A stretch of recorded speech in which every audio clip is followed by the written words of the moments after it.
ายในสำนักฝึกฝนวิชาการต่างๆแห่งเมืองโกสัมพีได้มีลูกศิษย์ในวิชาต่างๆกำลังร่ำเรียนกันอยู่อย่างเคร่งเครียดมีทั้งการเป่าปี่เรียกงูวิชาตัวเบาวิชามายากลวิชาการต่อสู้และวิชากายกรรมครูที่สอนในวิชาต่างๆต่างก็มีลูกศิษย์ลูกหามากมายนั่งฟังอยู่แต่วิชาญหนุ่มใหญ่ที่มีหอกวางอยู่ข้างตัวหลายเล่ม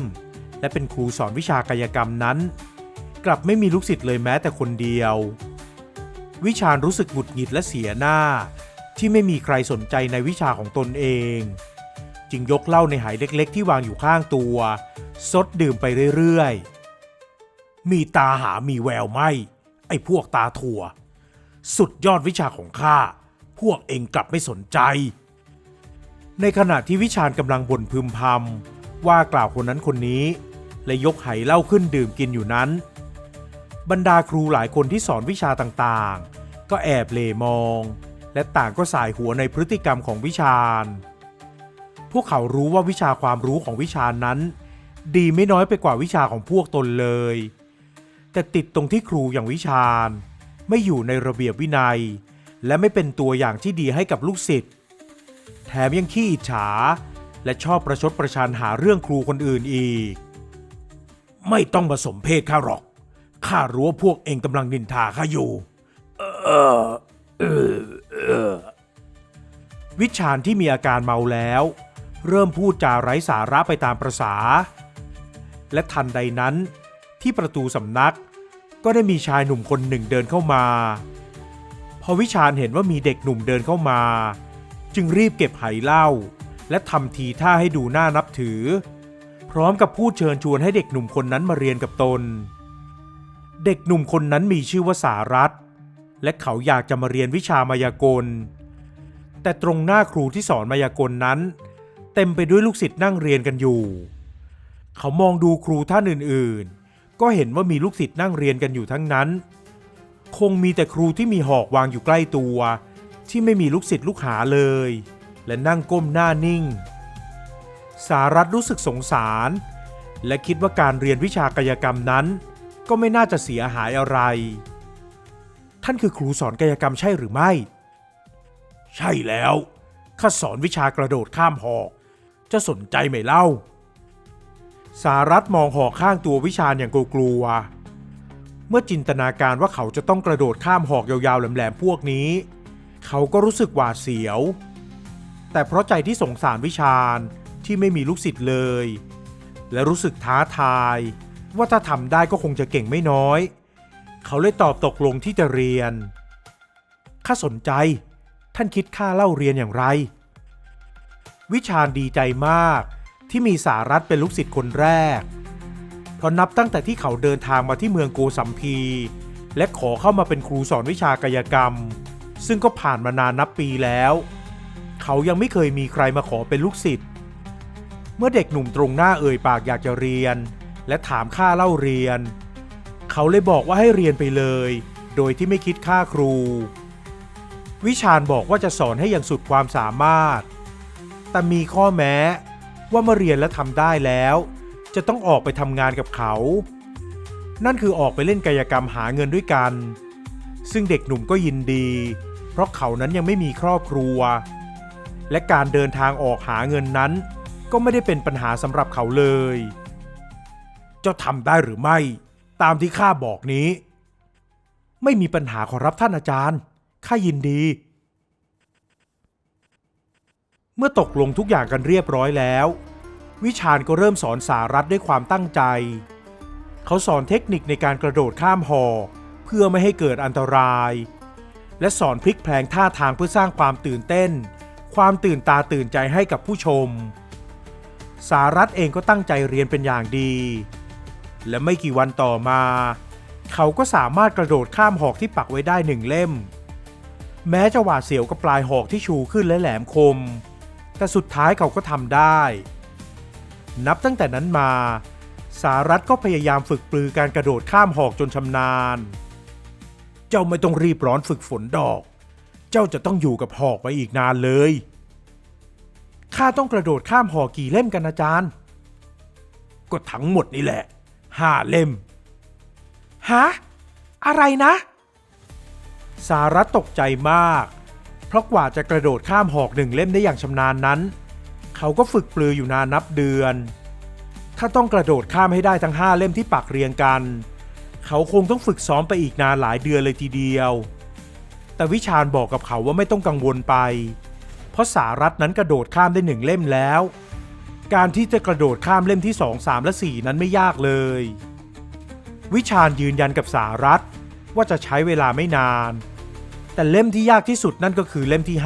5ซึ่งก็เป็นจริงอย่างที่วิชาญบอกเพราะไม่กี่เดือนหลังจากนั้นสารัตก็สามารถกระโดดข้ามหอกเล่นกายกรรมผาดโผนได้อย่างสวยงามน่าดูชมมากวิชาญนั้นก็ดีใจมากที่เห็นลูกศิษย์ก้าวหน้าไปไกลเจ้ากระโดดข้ามหอก3 เล่มได้อย่างง่ายดายแล้วพวกเราออกแสดงกันได้แล้วละคืนนั้นวิชาญได้ชักชวนลูกศิษย์ให้ดื่มเหล้าสารัตนั้นไม่ใช่นักดื่มและเขาเองก็ไม่ชอบดื่มเลยปฏิเสธไปแต่คอยนั่งอยู่เป็นเพื่อนและเป็นเพื่อนฟังที่ดีสารัตรู้สึกว่าอาจารย์ของเขาในตอนที่กำลังสอนการเล่นกายกรรมนั้นช่างเป็นอาจารย์ที่น่านับถือเป็นคนสุขุมฉลาดและดูมุ่งมั่นตั้งใจอีกทั้งยังใส่ใจลูกศิษย์ด้วยแม้จะมีพื้นฐานการเป็นคนขี้โม้อยู่บ้างแต่ก็ถือว่ารับได้เป็นนิสัยที่ไม่น่าเกลียดจนเกินไปแต่พอเล่าเข้าปากและเริ่มเมามายน้ำสุราก็เปลี่ยนครูบาอาจารย์ของเขาที่ดูสุขุมให้กลายเป็นคนขี้โม้หนักขึ้นและขี้อวดด้วยสารัตไม่ค่อยชอบใจกับสภาพของอาจารย์ตรงหน้าสักเท่าไหร่นักแต่เขาก็ไม่ได้พูดอะไรเมื่อวิชาญเมาได้ที่และหลับไปสารัตก็แบกวิชาญพาไปนอนและนั่งมองอยู่ไม่ไกลนักสุราเมรัยไม่เห็นจะดีเลยท่านดื่มทำไมกันนะท่านอาจารย์พอตกเช้าวิชาญตื่นขึ้นมาร่างกายของเขากลับไม่พร้อมที่จะออกเดินทางไปเล่นกายกรรมกับสารัตเลยต่อว่าเขาไปเล็กน้อยซึ่งวิชาญก็ยอมรับในคำตำหนิที่ลูกศิษย์ได้ว่ากล่าวสุดท้ายแล้ววันนั้นวิชาญก็ต้องนอนหลับพักผ่อนเพื่อให้พร้อมสำหรับการเดินทางในวันรุ่งขึ้นวันต่อมาทั้งคู่ออกเดินทางไปที่กลางเมืองโกสัมพีและเริ่มเปิดฉากทำการแสดงในการแสดงครั้งแรกนั้นไม่ค่อยมีคนดูมีเพียงเด็กน้อย 2-3 คนกับผู้ใหญ่อีกเพียง2 คนเท่านั้นทำให้วันนั้นทั้งคู่ไม่ได้เงินเป็นค่าตอบแทนเลยและวิชาญก็เริ่มใจเสียที่ไม่มีใครสนใจการแสดงของพวกเขาท่านอย่าเพิ่งคิดมากสิแสดงครั้งแรกมีคนดูถึง5 คนเชียวนาข้าเชื่อว่าวันพรุ่งนี้คงจะมีคนดูเพิ่มขึ้นในวันรุ่งขึ้นทั้งคู่ได้ทำการแสดงตรงจุดเดิมอีกครั้งและครั้งนี้เริ่มมีคนเข้ามาดูมากขึ้น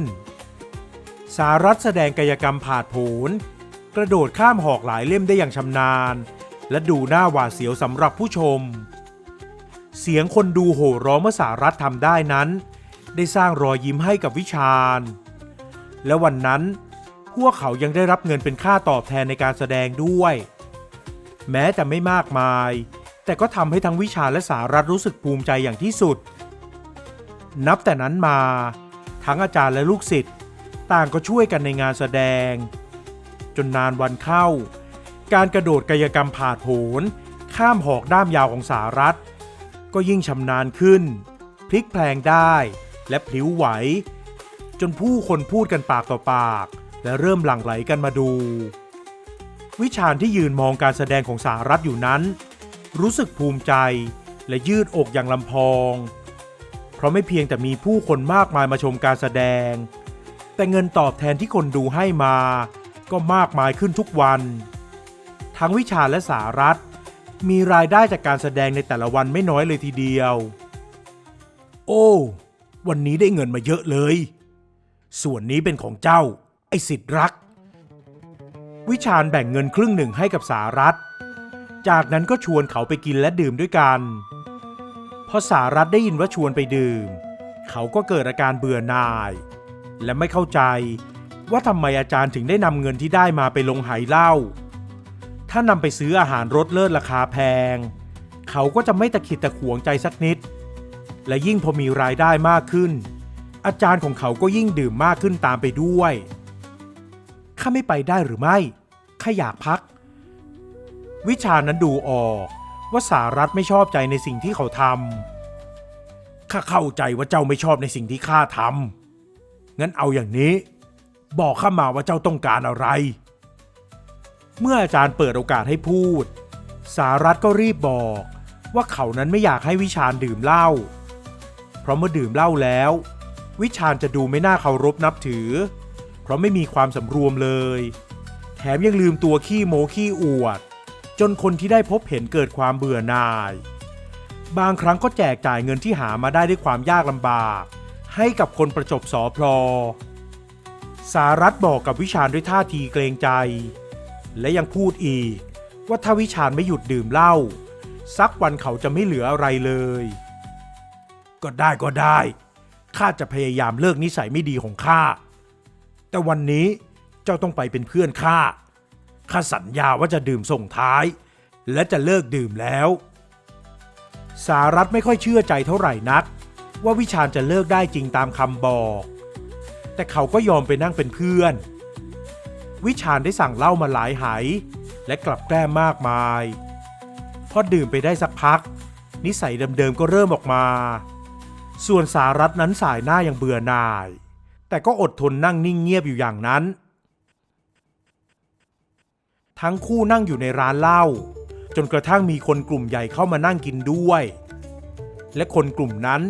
ก็เป็นพวกนักแสดงมายากลเมื่อต่างฝ่ายต่างก็เมาได้ที่จึงมีการพูดเกทับกันไปมา